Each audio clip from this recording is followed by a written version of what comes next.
Today we are making a round leather ottoman, which is a very simple build. Follow the link below for the plans. Make the base and then attach the top. The top came with a bit of a rounded edge, so I opted to square that off using a circle jig. And then we start with the upholstery. I use 3-inch medium density foam. Put your pieces in position and then mark the curve using a marker on the underside.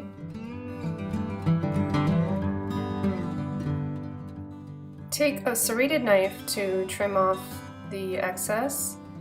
You could also use an electric knife if you have that.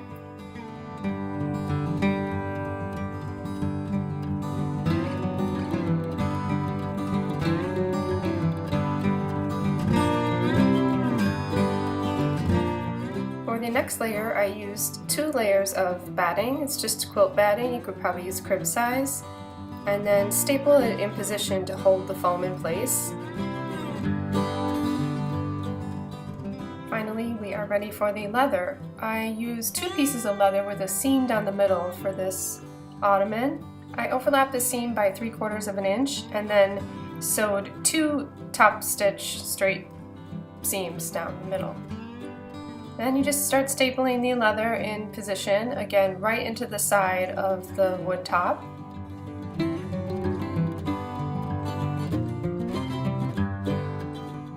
Keep stapling all the way around, working in opposite directions, so you would staple one side and then head over to the other side and pull it taut and staple there.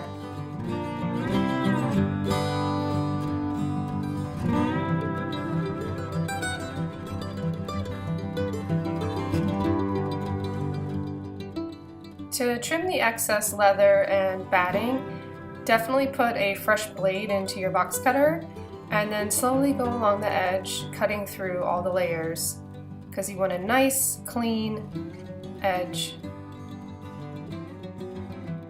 For the trim piece, I used a 1.5 inch wide strip of leather, folded it over, and then sewed a seam.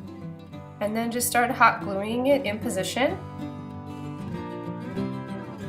And then I used a flexible tape measure to mark off every 1 inch.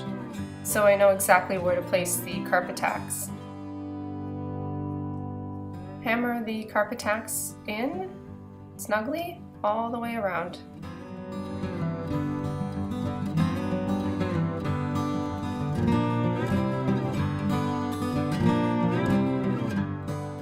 I chose to spray paint the A21 angles for this project using a matte black texture. I just think that that looks better with the carpet tacks. And then you want to install the angles right at the corner where the leg meets the bottom cross support.